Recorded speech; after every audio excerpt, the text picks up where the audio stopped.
Assalamualaikum sahabat Ruang Fiksi. Selamat datang untuk penonton baru dan penonton setia. Di lereng Gunung Halimun, seorang gadis miskin bernama Raina ditemukan berdiri di tengah kawanan harimau liar, namun tak seekor pun menyentuhnya.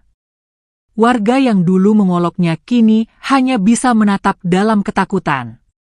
Tapi siapa sangka, malam sebelum kejadian itu, suara auman terdengar seperti jeritan langit, dan angin bertiup seperti membawa kabar kematian.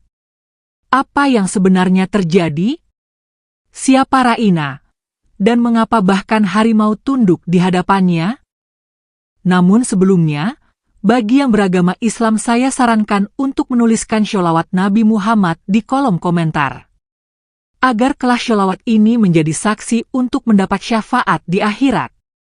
Like dan subscribe ke channel ini sangat membantu menyebarkan dakwah Islam dan menjadi amal jariah. Di lereng Gunung Halimun, tempat kabut menggantung sepanjang hari dan pepohonan tinggi menjulang seperti penjaga zaman, berdirilah sebuah gubuk reot. Gubuk itu berdinding bambu yang bolong di sana-sini, beratapkan daun kelapa yang sudah mulai rontok, dan hanya cukup untuk satu jiwa yang mengasingkan diri dari dunia. Gadis itu bernama Raina. Usianya baru 20 tahun, namun wajahnya menyimpan lelah yang tidak semestinya dimiliki oleh seseorang semuda itu. Hidup sendiri di pinggir hutan, tanpa keluarga, tanpa sahabat. Hanya ditemani ladang kecil, tikar lusuh, tungku tanah, dan suara angin malam yang selalu mengaduk hati yang rapuh. Setiap pagi, sebelum matahari menyentuh pucuk-pucuk pohon, Raina bangun dari tikarnya yang dingin. Ia berjalan ke sungai kecil untuk menimba air, kemudian menyiram tanaman singkong dan jagung yang tumbuh seadanya di ladang sempit belakang gubuk. Tidak ada yang mengajaknya bicara. Tidak ada yang menoleh saat ia lewat. Warga desa menyebutnya gadis gila. Mereka bilang, Raina sering bicara sendiri, tertawa lirih di antara semak belukar, dan menatap langit terlalu lama seolah mendengar bisikan dari langit yang tak pernah mereka pahami. Anak-anak desa takut melihatnya. Ibu-ibu hanya menggumamkan doa jika berpapasan dengannya. Ayah-ayah menarik anak mereka menjauh, seolah kehadiran Raina membawa pertanda buruk. Tapi Raina tak pernah marah. Tak pernah menatap balik dengan benci. Tak pernah meminta belas kasih. Ia berjalan pelan dengan kepala tertunduk, membawa keranjang rotan di punggung, mengumpulkan daun-daun dan akar-akar dari hutan yang baginya lebih ramah daripada manusia. Di balik sunyinya hidup yang keras, tersimpan sesuatu yang tak diketahui siapapun. Setiap 3 atau 4 hari sekali, Raina menghilang. Ia masuk ke dalam hutan tanpa membawa apapun. Tidak ada bekal, tidak ada alat menginap, tidak ada alas kaki yang layak. Ia hanya membawa selembar kain panjang dan tongkat kayu bengkok yang ujungnya berlumut. Kadang ia baru kembali setelah 2 malam, wajahnya tetap tenang, tubuhnya tak pernah terluka, seolah ia bukan berjalan di hutan, melainkan menyatu dengannya. Warga desa hanya bisa menggeleng. Tidak masuk akal. Tapi mereka pun tak peduli. Yang penting, Raina tidak mengganggu mereka. Gubuknya tetap di ujung desa, tak ada suara gaduh, tak ada yang hilang, tak ada yang rusak. Maka mereka membiarkannya hidup sendiri, dalam sunyi yang asing. Namun di dalam hutan, ada cerita yang tidak pernah disampaikan. Ada pertemuan yang tidak diketahui manusia. Di bawah pohon beringin tua yang akarnya mencengkeram tanah seperti tangan-tangan raksasa, Raina duduk bersila. Tubuhnya diam, mata terpejam. Malam memeluknya dengan dingin. Suara binatang malam berdatangan satu persatu. Burung hantu menatap dari kejauhan. Ular merayap lewat di dekat kakinya. Namun tak satu pun menyentuhnya. Lalu dari kegelapan semak belukar, muncul seekor harimau. Bulu-bulunya tebal, Belangnya seperti lukisan alam, matanya tajam menyala. Tapi ia tidak mengaum. Tidak menyerang. Ia hanya berjalan perlahan dan duduk sekitar 3 langkah dari Raina. Lalu muncul satu lagi. Dan satu lagi. Dalam sekejap, 5 ekor harimau mengelilingi Raina dalam lingkaran diam. Tidak ada suara. Tidak ada gerakan liar. Tidak ada ancaman. Raina tetap dalam zikirnya, suaranya lirih seperti bisikan angin, dan harimau-harimau itu hanya menatap. Tidak ada yang tahu bagaimana pertemuan itu dimulai. Tidak ada yang tahu apa yang membuat hewan buas itu menjadi jinak di hadapan seorang gadis miskin yang tak dianggap manusia. Saat ia membuka mata, hujan turun perlahan, dan para harimau berjalan kembali ke dalam gelapnya hutan. Satu demi satu, seperti paham bahwa pertemuan malam itu telah usai. Esoknya, saat Raina kembali ke gubuknya, sebuah peristiwa terjadi. Seorang anak kecil bernama Seno sedang mencari ayamnya yang kabur ke arah hutan. Ia mendekati ladang kecil di belakang gubuk Raina dan melihat dari balik semak-semak. Saat itulah matanya menangkap sesuatu yang membuat tubuhnya membeku. Raina berdiri di atas selembar daun pisang. Bukan tanah. Bukan papan. Tapi daun pisang. Yang lebih mengejutkan lagi, daun itu tidak melengkung. Tidak robek. Tidak tergoyang. Di atas daun itu, Raina mengangkat tangannya, lalu bersujud dengan lembut. Ia salat di atas daun tipis itu, dan daun itu menahannya seolah menjadi papan besi. Seno memegangi ayamnya yang gemetar. Matanya tak bisa berpaling. Ia menyaksikan semua gerakan itu dengan napas tertahan, jantung berdebar, dan tangan berkeringat. Saat Raina selesai, ia melipat daun itu seperti kain, lalu masuk ke dalam gubuk. Tak ada suara. Tak ada penjelasan. Keesokan paginya, cerita tentang salat di atas daun pisang menyebar cepat. Tapi semua menolak percaya. Mereka bilang, Seno berhayal. Anak kecil suka mengada-ada.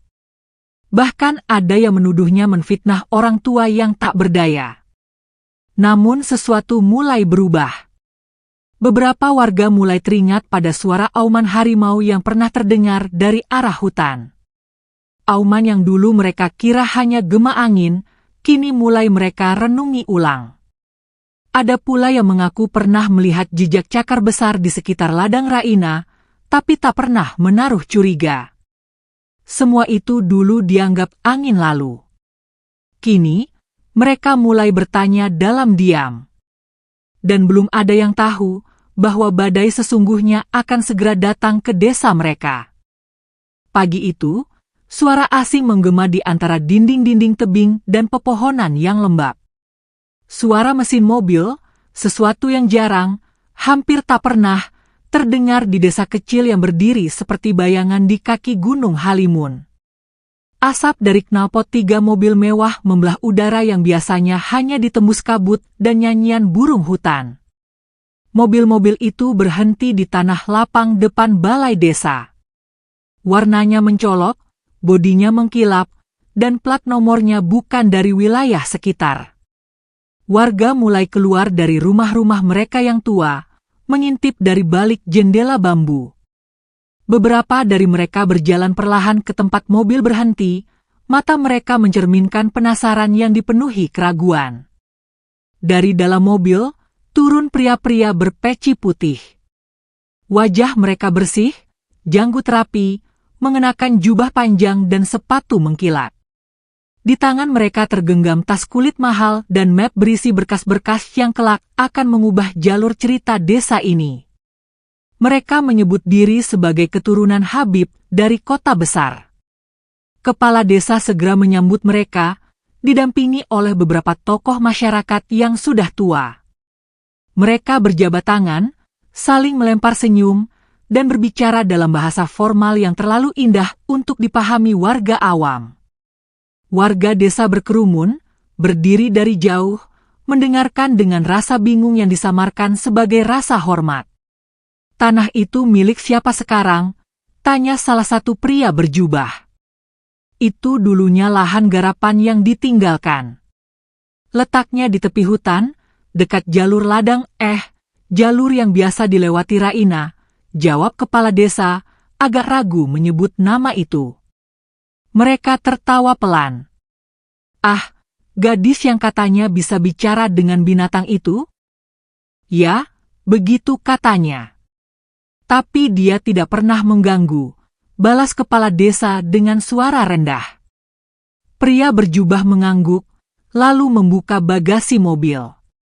Di dalamnya ada karung berisi beras, dus berisi gula dan minyak, serta amplop-amplop coklat yang dibagikan kepada tokoh agama dan masjid. "Ini sebagai awal dari berkah," kata mereka. Lalu mereka menjelaskan niat mereka membangun kompleks makam leluhur mereka yang konon dulu sempat singgah di daerah ini. Tempat itu, kata mereka, akan menjadi pusat ziarah.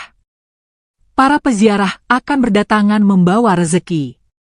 Jalan akan diperbaiki. Warung akan ramai. Masjid akan diperluas. Desa ini akan dikenal. Akan hidup. Warga desa yang tak pernah disinggahi proyek pembangunan apapun, mendengarkan dengan mulut ternganga dan mata berbinar. Namun tak semua percaya. Beberapa orang tua mengerutkan kening. "Siapa leluhur yang dimaksud?" bisik mereka. "Kenapa baru sekarang? Kenapa tidak ada silsilah yang jelas?" Tapi suara mereka lemah. Tidak cukup keras untuk menandingi suara uang dan janji yang mengalir seperti sungai di musim hujan. Keesokan paginya, warga mulai membersihkan tanah di tepi hutan. Anak-anak muda ikut menggali. Ada yang menggambar rencana pembangunan di tanah dengan ranting kayu. Beberapa dari mereka bahkan sudah memikirkan akan membuka warung kopi di dekat lokasi.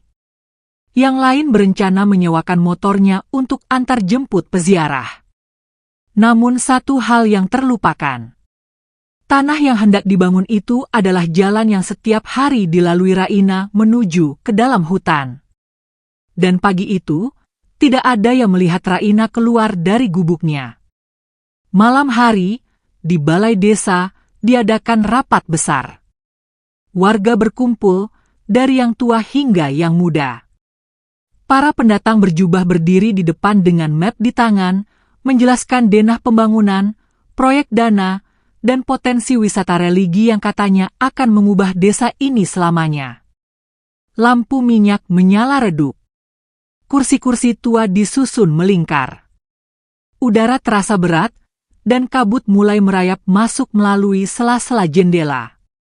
Tiba-tiba, terdengar langkah pelan dari pintu belakang. Semua kepala menoleh serempak. Sosok itu muncul dari kegelapan, dengan pakaian lusuh, sandal penuh lumpur, dan wajah yang tak pernah menuntut apapun dari dunia. Raina. Untuk pertama kalinya dalam sejarah desa itu, Raina masuk ke balai desa. Hening menelan seluruh ruangan. Beberapa pemuda menahan tawa. Beberapa ibu menggenggam tangan anak mereka. Tapi tak satu pun bersuara. Raina berdiri di tengah ruangan. Ia tidak menunduk seperti biasanya. Ia memandang lurus ke depan, ke arah para tamu kota.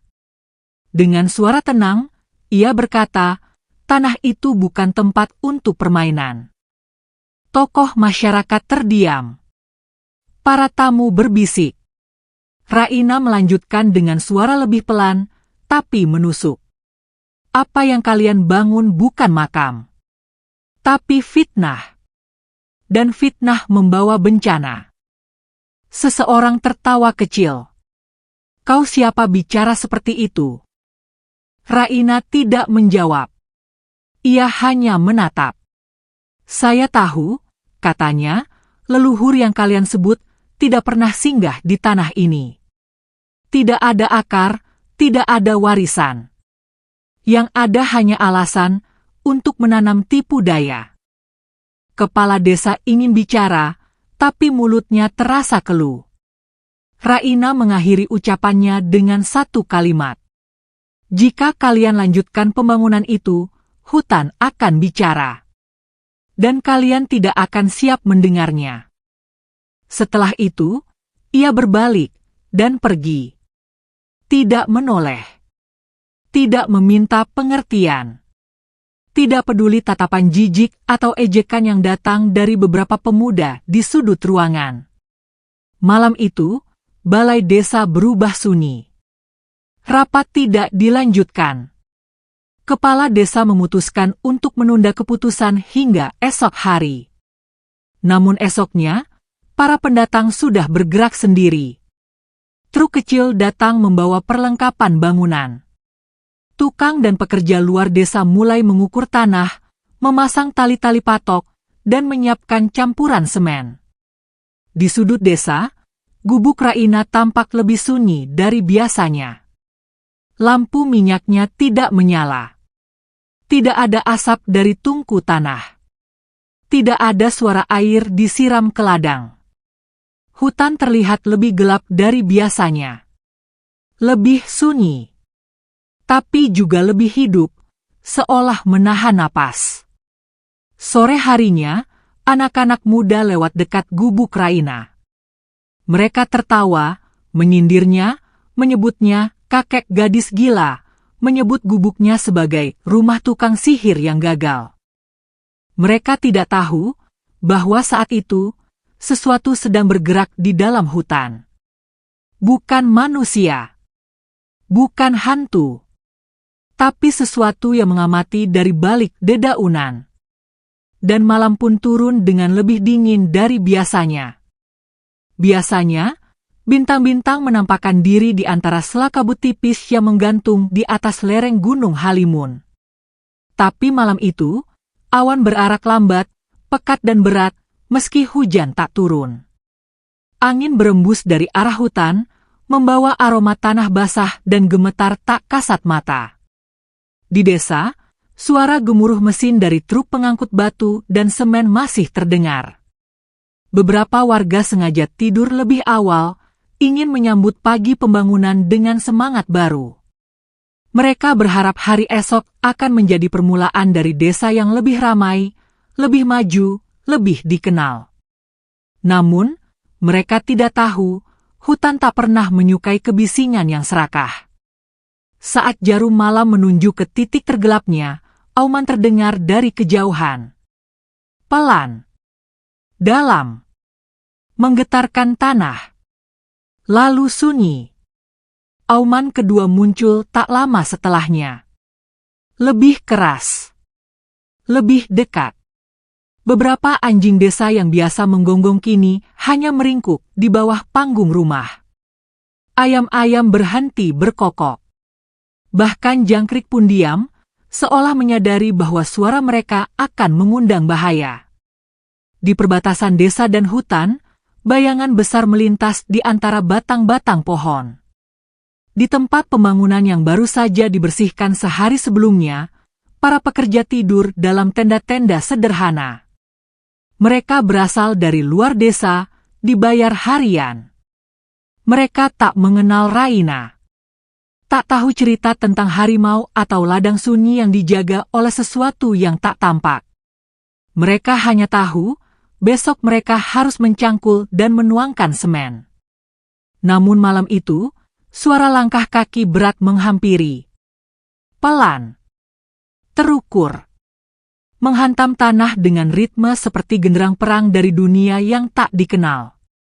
Salah satu pekerja terbangun. Ia membuka sedikit pintu tenda, menatap ke arah hutan yang tak jauh dari mereka. Awalnya ia hanya melihat kegelapan. Tapi kemudian sepasang mata menyala. Menyala. Tajam seperti bara api. Tubuhnya membeku. Tangannya tak bisa bergerak. Keringat dingin mengalir di punggung. Lalu terdengar geraman rendah. Bukan 1, tapi 2. Lalu 3. Lalu entah berapa lagi. Ia berbalik, membangunkan teman-temannya.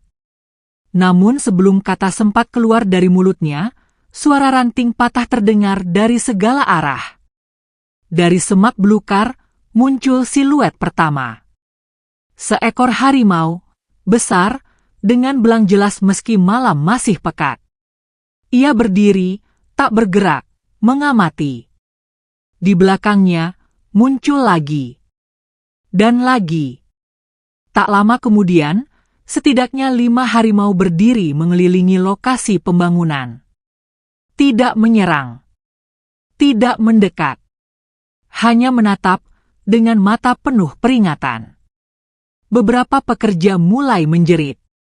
Mereka keluar dari tenda, berlari ke arah desa. Ada yang terjatuh, ada yang menangis. Mereka meninggalkan peralatan, bahan bangunan, bahkan sepatu dan dompet. Tidak peduli. Yang penting, mereka bisa lari dari tempat itu. Di desa, suara teriakan membangunkan warga. Kepala desa berlari keluar dengan sarung yang masih melilit, wajah pucat dan tubuh menggigil. Ia bertanya, tapi tak mendapat jawaban. Para pekerja hanya menunjuk ke arah hutan, mulut gemetar, kata-kata tidak keluar. Di tengah kepanikan itu, seorang warga melihat sesuatu dari kejauhan. Di jalan setapak yang mengarah ke tempat pembangunan, sesosok tubuh berjalan perlahan. Langkahnya tenang. Tangannya menggenggam tongkat kayu bengkok. Sorban putih melilit kepalanya. Raina. Di belakangnya, dari balik bayangan pepohonan, 5 ekor harimau mengikuti. Bukan mengejar, tapi mengawal. Warga menahan napas. Tidak ada yang berani bicara. Tidak ada yang berani bergerak. Raina berhenti beberapa langkah dari batas proyek. Harimau-harimau itu berhenti bersamaan. Mereka berdiri tegak, seperti pasukan yang menunggu aba-aba dari sang pemimpin. Raina menatap ke depan. Angin berhembus pelan, mengangkat helai-helai rambutnya. Matanya setenang dan sedalam hutan tempat ia berasal. Mulutnya bergerak pelan. Zikir. Lafaz-lafaz yang keluar darinya terdengar seperti doa yang menyatu dengan bumi dan langit. Harimau-harimau itu menunduk. Salah satu dari mereka bahkan duduk tenang, mendengarkan. Satu demi satu, warga mulai keluar dari rumah. Mereka menyaksikan pemandangan yang tak pernah mereka bayangkan. Seorang gadis miskin yang dulu mereka hina, kini berdiri di tengah pasukan harimau, dan tak satu pun dari mereka tampak mengancamnya. Raina melanjutkan langkah. Ia melewati batas proyek dan berjalan di antara puing-puing awal pembangunan. Harimau-harimau itu mengikutinya. Tidak satu pun dari mereka mengaum. Tidak satu pun menyerang. Mereka hanya menjaga. Malam itu, desa tidak tidur. Keesokan paginya, alat berat masih tertinggal di lokasi pembangunan. Beberapa pekerja yang kembali untuk mengambil barang mereka berjalan terburu-buru, menolak menatap ke arah hutan. Mereka tidak bicara. Tidak ingin mengingat. Dan proyek itu tak dilanjutkan. Tapi kejadian malam itu bukanlah akhir. Sebab sesuatu yang lebih sunyi sedang bersiap untuk meninggalkan dunia ini. Sesuatu yang diam-diam mengubah segalanya. Beberapa hari berlalu sejak malam ketika harimau mengelilingi lokasi proyek makam. Desa yang biasanya penuh dengan canda dan obrolan di warung kopi kini menjadi senyap. Tidak ada tawa, tidak ada riuh. Warga berjalan lebih pelan, bicara lebih pelan, dan menatap ke arah hutan dengan rasa asing yang baru. Pekerjaan pembangunan dihentikan sepenuhnya. Para pendatang dari kota kembali ke tempat asal mereka dengan langkah tergesa. Mereka tak membawa apapun selain ketakutan dan bisik-bisik yang tak mereka berani sampaikan pada siapapun. Namun, satu hal membuat mereka merasa tidak tenang. Raina tak terlihat lagi. Hari pertama, warga mengira ia sedang di ladang. Hari kedua, mereka berpikir ia kembali masuk hutan seperti biasanya. Tapi saat hari ketiga datang, dan lampu minyak di gubuk tuanya tetap tidak menyala, kegelisahan mulai tumbuh. Seno, anak kecil yang pernah melihat Raina salat di atas daun pisang, adalah orang pertama yang berani mendekat. Ia berjalan perlahan mendekati gubuk, menunduk sambil membawa seikat bunga liar yang ia petik di sepanjang jalan. Namun ketika ia tiba di sana, gubuk itu kosong. Tak ada suara. Tak ada asap dari tungku. Tak ada gerakan. Pintu gubuk terbuka sebagian, menampakkan dalamannya yang tetap seperti biasa, rapi dan bersih. Tikar masih tergelar. Cangkir bambu masih berada di sudut. Tongkat kayu bengkok milik Raina bersandar di dinding, seolah baru saja ditinggalkan. Tapi tak ada jejak sang pemiliknya. Seno melangkah ke belakang gubuk, memanggil pelan, "Kak Raina." Hening. Hanya angin hutan yang menjawab. Ia berlari kembali ke desa, napasnya tersengal. Wajahnya pucat. Warga berkumpul di balai desa, mendengar penuturannya dengan raut tegang. Kepala desa akhirnya mengajak beberapa pemuda dan tokoh masyarakat untuk menyusuri sekitar gubuk. Mereka berjalan melewati semak tinggi, menelusuri jalan kecil yang sering dilalui Raina menuju ke dalam hutan. Tapi tak ada jejak. Tak ada daun yang terinjak. Tak ada dahan yang patah. Semua seperti tak pernah disentuh manusia.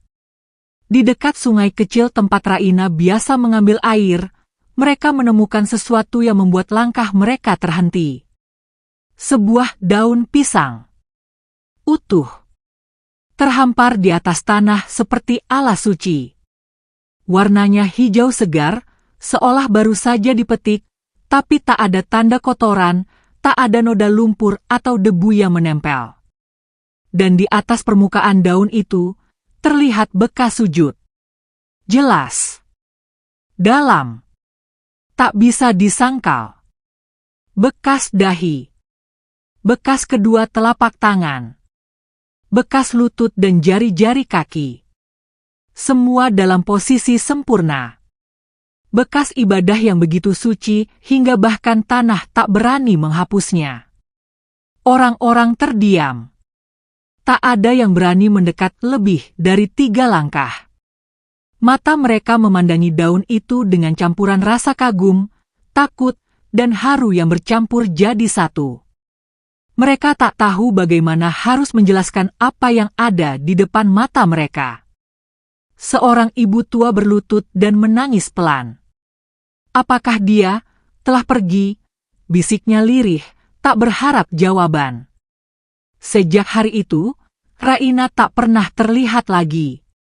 Gubuknya dibiarkan tetap berdiri. Tak ada yang berani merobohkannya.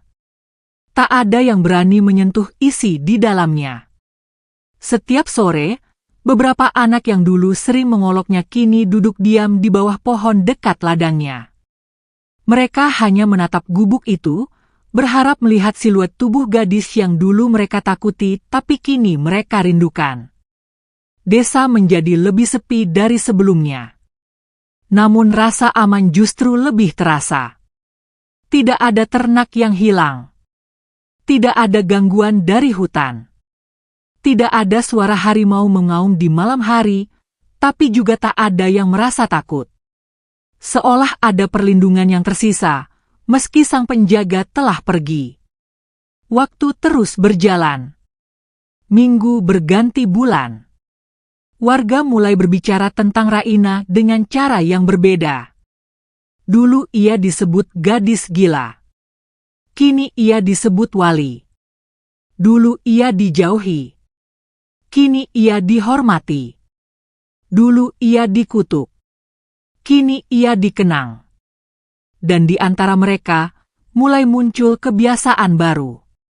Setiap kali melewati batas hutan, mereka akan berhenti sejenak, menunduk, dan melafazkan sholawat Nabi Muhammad, seolah memanggil perlindungan yang dulu diberikan Raina dengan diam-diam.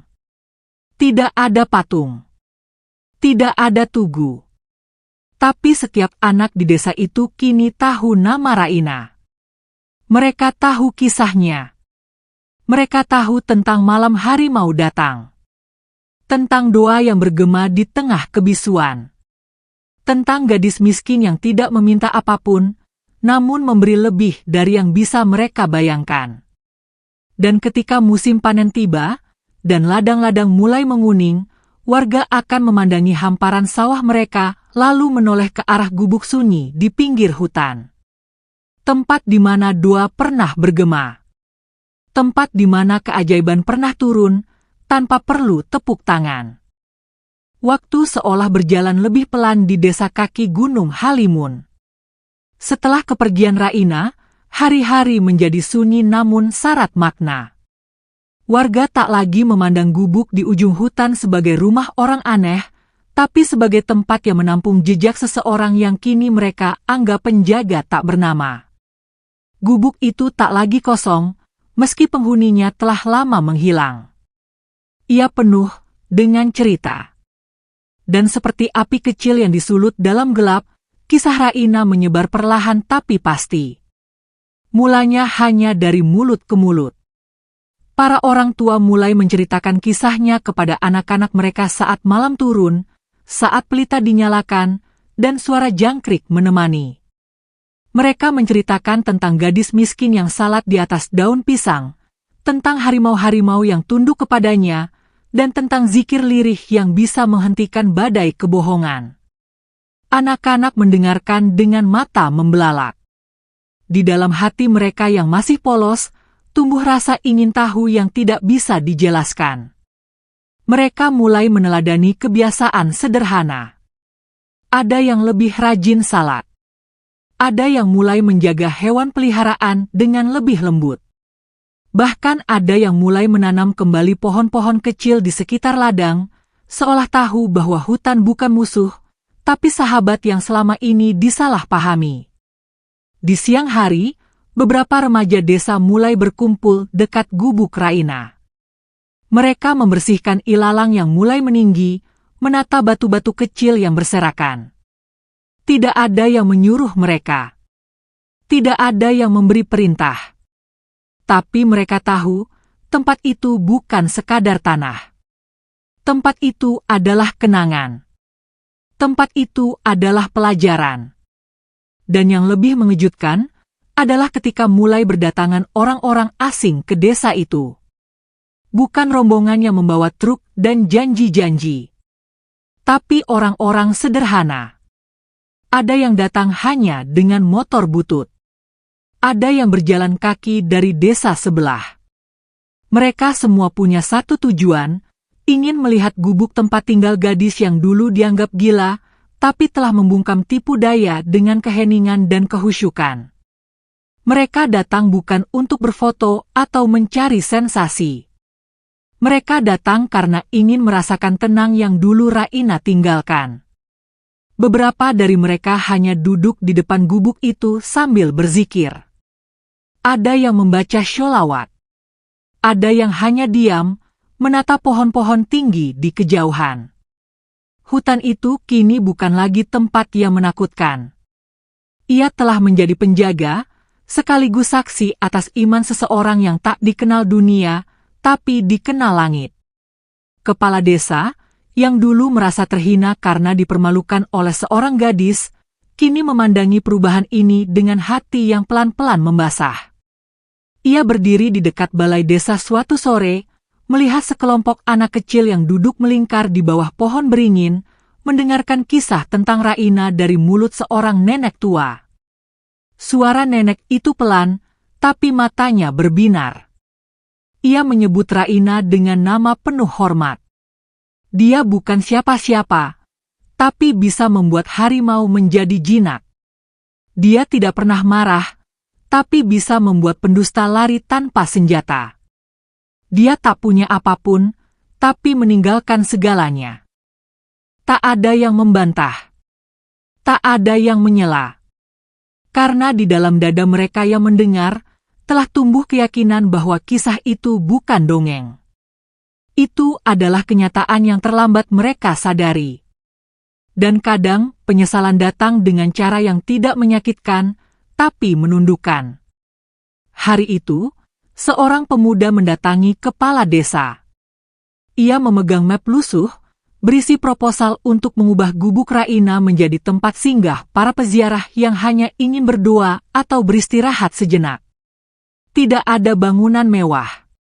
Tidak ada plang besar. Hanya tempat untuk diam. Kepala desa menerima map itu dengan 2 tangan.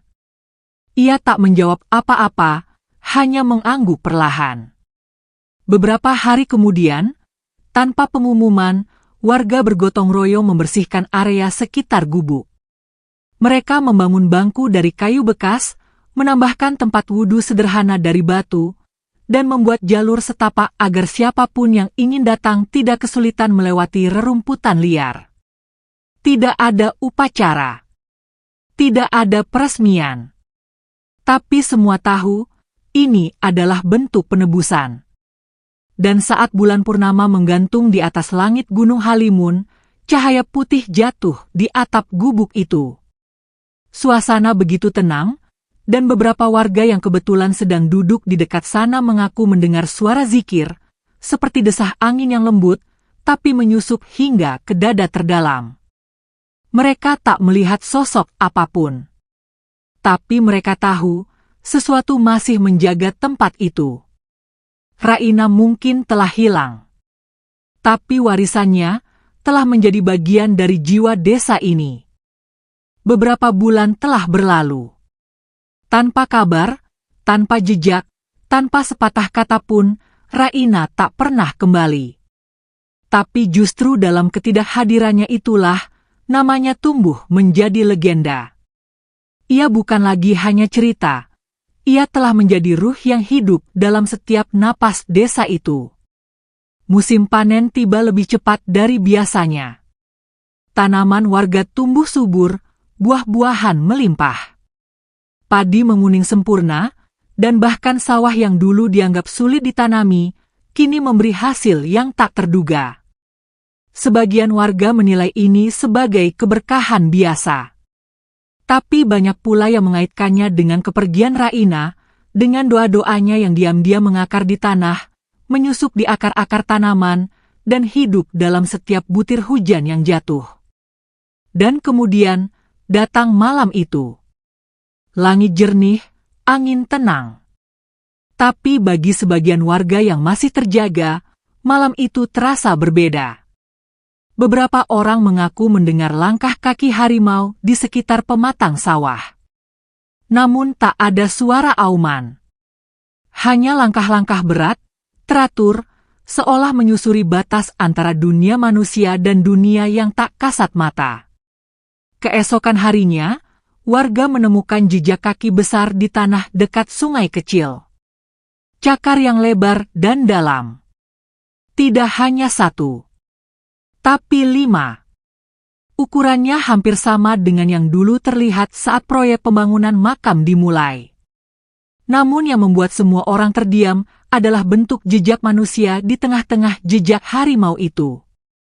Langkah-langkah kecil. Tanpa alas kaki. Dalam, tapi ringan. Seolah seseorang pernah berdiri di sana, lalu lenyap bersama kabut pagi. Warga tak membicarakannya secara terbuka. Tapi malam itu, lebih banyak sholawat yang dilantunkan. Lebih banyak kepala yang menunduk dalam sujud yang lebih lama. Seolah mereka semua sadar bahwa keberadaan Raina belum sepenuhnya sirna. Ia mungkin tak terlihat, tapi ia masih ada. Di seberang sungai, tempat biasa ia mengambil air, tumbuh bunga-bunga liar berwarna ungu. Tak ada yang menanamnya. Tak ada yang menyiramnya. Tapi mereka tumbuh, rapat, teratur seolah melingkari sesuatu. Beberapa anak desa menyebut tempat itu sebagai taman doa.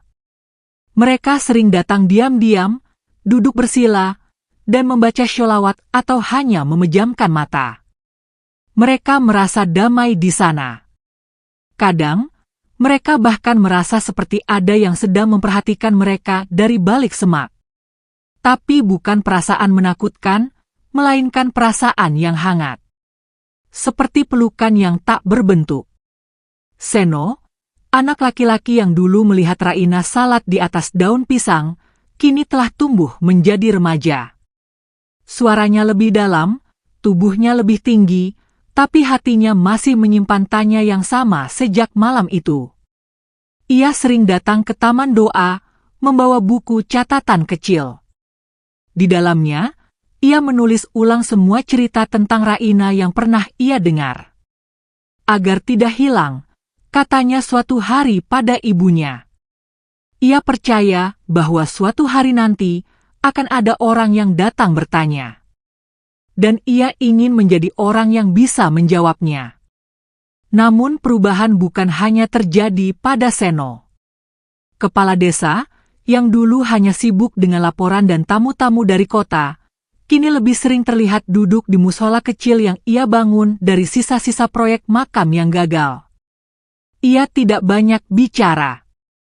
Tapi tatapannya kini lebih dalam. Dan ketika ia membaca sholawat, suaranya menggetarkan. Ia tahu bahwa ada yang pernah ia abaikan. Dan kini ia memilih untuk tidak lagi mengulang kesalahan itu. Hari-hari terus berjalan. Namun suatu siang, saat matahari bersinar terik dan desa terlihat sangat biasa, datanglah sepasang tamu yang membuat waktu kembali melambat. Seorang wanita paruh baya berkerudung putih dan seorang pemuda yang tanpa pendiam tiba-tiba muncul di batas desa. Mereka membawa ransel lusuh dan wajah yang menyimpan letih perjalanan jauh. Mereka berjalan pelan, menatap sekeliling dengan pandangan mencari. Warga menyambut mereka dengan ramah, meski waspada. Wanita itu memperkenalkan diri sebagai Umi Salma, dan pemuda itu sebagai anaknya, Azim. Kami dengar, di sini pernah tinggal seorang gadis bernama Raina, ucap Umi Salma dengan suara yang nyaris bergetar. Warga saling pandang. Tak ada yang langsung menjawab. Lalu Seno melangkah maju. Ia menatap Umi Salma, dan dengan suara pelan berkata, "Kalau ibu datang untuk melihat saya bisa antar." Mereka berjalan menyusuri jalan setapak menuju gubuk yang kini tak berpenghuni. Langkah-langkah mereka pelan, seolah tak ingin mengganggu keheningan yang telah lama menghuni tempat itu. Saat sampai di depan gubuk, Umi Salma menangis. Tangis yang tidak keras. Tidak histeris. Tapi dalam, lirih, dan menyesakan. Azim berdiri di belakangnya, menggenggam tangannya. Raina, ternyata adalah anak yang pernah hilang dari keluarga ini. Dulu, mereka mencarinya. Tapi dunia tak memberi petunjuk. Kini, mereka hanya ingin tahu kemana perginya hati yang telah mereka abaikan. Mereka masuk ke dalam gubuk. Semua masih sama. Tongkat kayu masih bersandar. Tikar masih tergelar. Cangkir masih di sudut.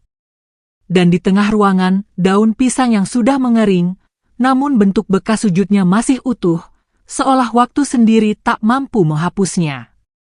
Umi Salma berlutut, menyentuh daun itu. Azim menunduk, meneteskan air mata. Seno berdiri di depan pintu. Diam. Ia tahu bahwa hari itu bukan akhir cerita. Hari itu adalah saat ketika jejak yang tak kasat mata mulai menyentuh lebih banyak hati. Hari itu, taman doa tak lagi hanya milik warga desa, tapi milik siapapun yang sedang mencari kedamaian. Dan nama Raina terus hidup dalam bisik angin, dalam langkah harimau yang kini jarang terdengar, dan dalam zikir yang tak lagi hanya datang dari mulut, tapi juga dari hati. Sejak kedatangan Umi Salma dan Azim, suasana desa menjadi lebih hikmat. Tidak ada kegaduhan. Tidak ada perdebatan. Semua menjadi lebih tenang, seolah semesta tengah menunggu sesuatu yang lebih dalam untuk terjadi. Malam demi malam berlalu, dan meski harimau-harimau itu tak pernah lagi menampakkan diri, warga merasa kehadiran mereka belum benar-benar lenyap.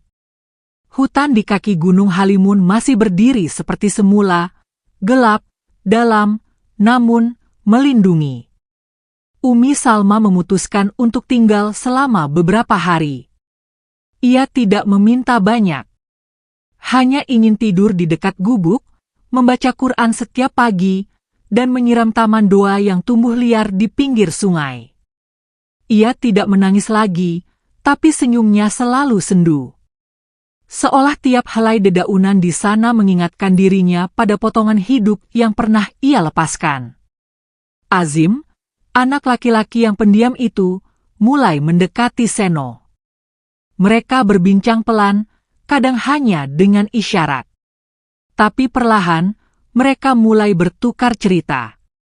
Tentang apa yang pernah hilang, dan apa yang kini ditemukan bukan dalam bentuk tubuh, tapi dalam ketenangan hati. Suatu malam, saat cahaya bulan menerobos sela-sela pohon di atas gubuk, terdengar suara kayu patah dari dalam hutan. Pelan. Retak. Lalu sunyi kembali. Seno yang saat itu sedang mencatat di buku kecilnya menoleh. Umi Salma pun membuka matanya dari zikir.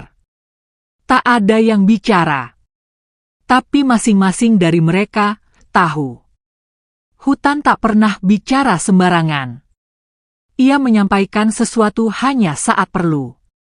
Keesokan paginya, mereka bertiga memutuskan menelusuri jalan setapak yang dulunya biasa dilalui Raina. Tidak untuk mencari tubuh. Tidak untuk mencari keajaiban. Tapi hanya ingin berjalan di tempat yang dulu ia pijak. Langkah mereka menyusuri akar-akar pohon dan semak belukar. Burung-burung tidak berkicau, tapi udara sejuk menyapa wajah mereka seperti sapuan jari-jari halus yang mengandung rindu. Mereka tak membawa apapun, kecuali hati yang terbuka. Beberapa ratus meter dari taman doa, mereka menemukan satu batu besar berbentuk datar, seperti alas sujud dari alam itu sendiri. Di atasnya, bertebaran bunga liar. Tidak ada jejak tangan manusia. Tapi bunga-bunga itu tersusun seperti lingkaran. Dan di tengah-tengahnya, terlihat bekas pijakan kaki kecil, ringan, dalam. Umi Salma mendekat. Ia tidak berseru. Tidak menangis. Ia hanya berdiri di sisi batu itu, lalu menunduk. Aku merasa, dia pernah berdiri di sini, ucapnya lirih. Seno memejamkan mata. Angin berembus lebih hangat. Azim menunduk, lalu mengambil satu bunga dan meletakkannya di tengah batu. Setelah itu, mereka berbalik dan melanjutkan langkah. Mereka tidak membawa apapun kembali ke desa. Tapi mereka semua merasa telah menerima sesuatu. Hari itu menjadi titik baru. Kisah tentang batu suci itu menyebar dari mulut ke mulut. Tapi tidak dengan sensasi, tidak pula dengan bualan. Hanya dengan kesederhanaan cerita bahwa Raina pernah berada di sana. Dan ia mungkin masih di sana, dalam bentuk yang tak bisa disentuh mata. Seorang tokoh tua desa, yang selama ini hanya diam, akhirnya berkata di depan warga setelah salat maghrib berjamaah. Jangan cari Raina seperti kau mencari orang hilang. Dia bukan hilang. Dia berpindah ke tempat yang lebih tinggi, lebih sunyi, lebih damai. Tapi jejaknya tinggal. Dan jejak itu akan menjaga kita, selama kita menjaga apa yang dulu dia lindungi. Setelah itu, mushola desa tak pernah lagi kosong. Anak-anak mulai menghafal sholawat dan ayat-ayat Quran dengan lebih serius. Para pemuda tidak lagi berkumpul hanya untuk bercanda, tapi juga untuk berdiskusi tentang cara merawat hutan dan cara menghormati tanah yang mereka injak setiap hari. Satu demi satu, perubahan datang tanpa paksaan.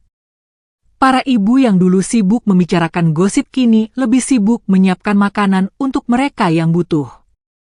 Para ayah yang dulunya tak peduli, kini mulai mengajak anak-anak mereka berjalan ke Taman Doa setiap malam Jumat. Gubuk Raina tidak pernah diubah. Tapi pagar kecil dari ranting kayu kini mengelilinginya. Bukan untuk melindungi, tapi untuk menunjukkan bahwa tempat itu dihormati. Dan di tengah pagar itu, tumbuh satu pohon kecil. Pohon yang tidak pernah ditanam oleh siapapun. Daunnya hijau tua, dan setiap malam, daunnya bergerak, meski angin tidak sedang bertiup. Beberapa warga percaya bahwa pohon itu adalah warisan terakhir dari Raina. Bahwa meski tubuhnya telah pergi, ruhnya tetap menjaga tempat itu, menjadi cahaya tak terlihat yang menyinari siapapun yang datang dengan hati bersih. Pada malam-malam tertentu, terutama ketika bulan purnama penuh dan hutan bersinar perak, ada yang bersumpah melihat bayangan putih berjalan di tepi sungai. Bukan menyeramkan, bukan menakutkan, hanya mengharukan. Seolah seseorang yang tak pernah meminta dikenang, justru menjadi nama yang paling diingat. Waktu terus berjalan, dan desa di lereng Gunung Halimun semakin mengukir kisahnya sendiri.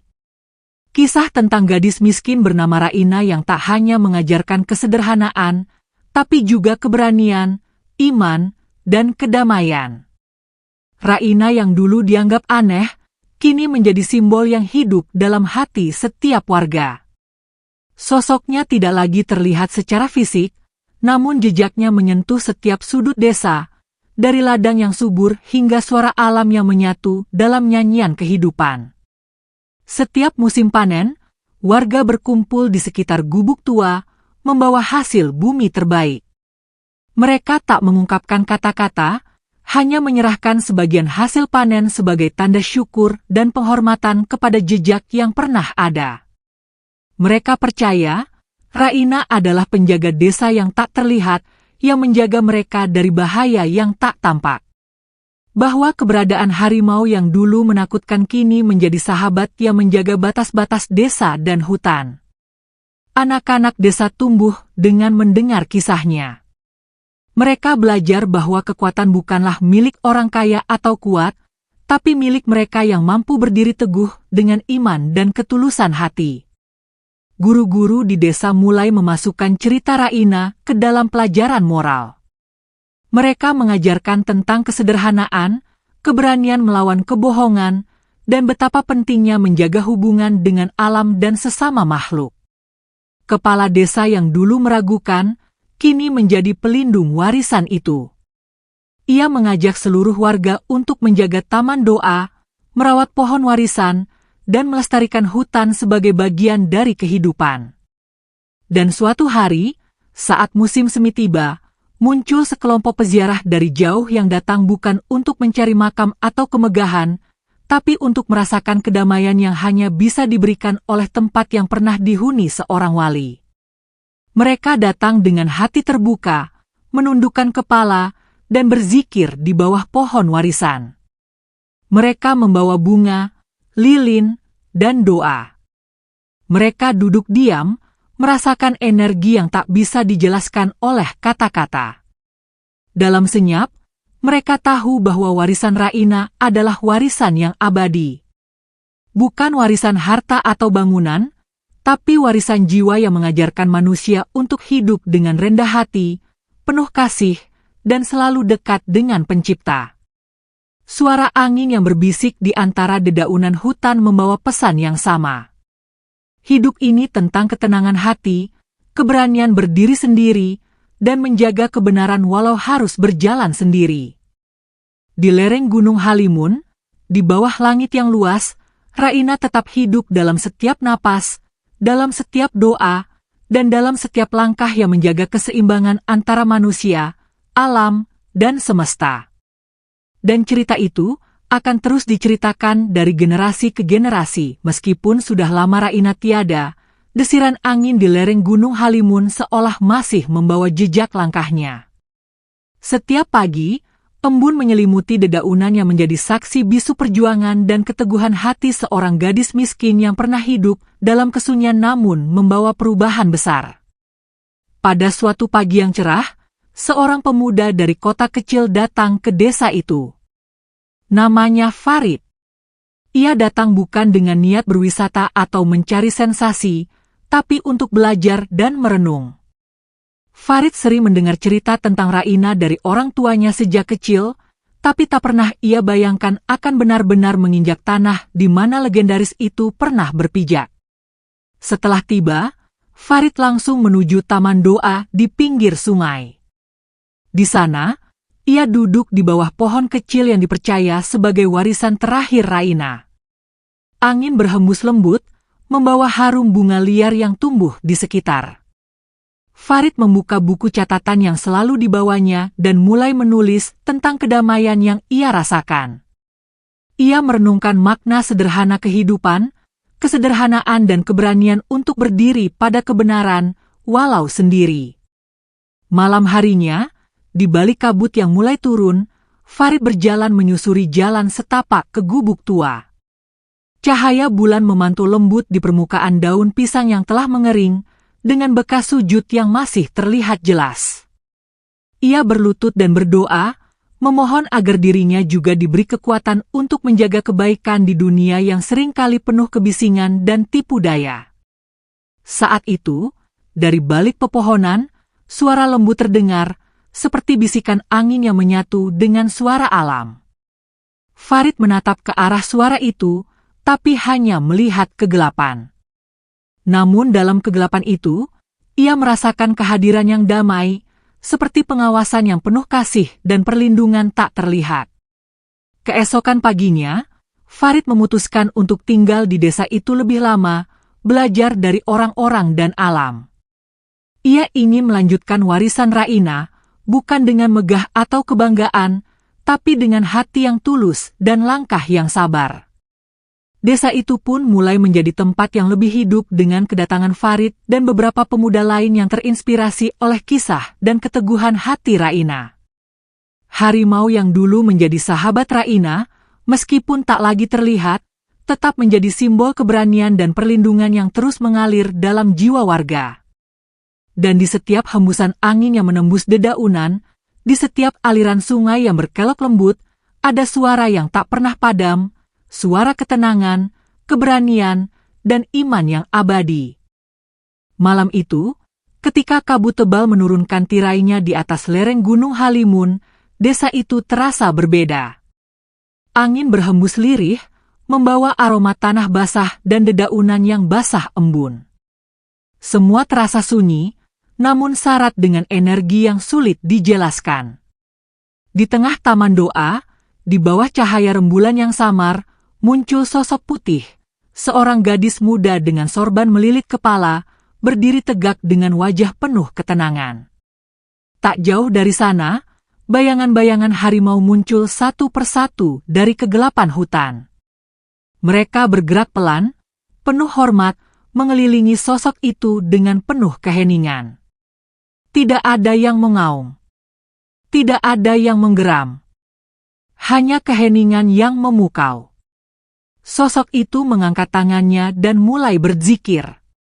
Suaranya merdu dan pelan, bergema lembut seperti bisikan angin di antara pepohonan. Harimau-harimau itu menunduk, seolah memberi penghormatan kepada pelindung yang tak terlihat selama ini. Di antara mereka berdiri Farid, kini bukan lagi pendatang asing, tapi penjaga baru yang mewarisi ketulusan dan keberanian Raina. Mereka berdiri bersama, manusia dan makhluk hutan, sebagai simbol keseimbangan dan kedamaian. Dan di saat itu, dari balik kabut, terdengar suara lembut yang membisikkan rahasia hutan. Bahwa kedamaian sejati bukanlah tentang suara gemuruh atau gemerlap kemewahan. Ia lahir dari ketulusan hati yang rela berdiri sendiri, dari keberanian untuk melawan kebohongan, dan dari keheningan yang menjaga rahasia alam. Raina, dengan segala kesederhanaannya, telah menjadi pelindung sunyi yang terus menjaga desa itu. Tidak dengan sorak-sorai, tapi dengan langkah-langkah lembut yang tak pernah hilang. Dan ketika fajar menyingsing di ufuk timur, cahaya pertama menembus kabut, sinar itu menyinari gubuk tua di tepi hutan. Di sana, dalam sunyi dan damai, warisan Raina terus hidup, menjadi lentera bagi siapa saja yang mencari kedamaian dan kebenaran dalam dunia yang seringkali penuh gelap dan bisu.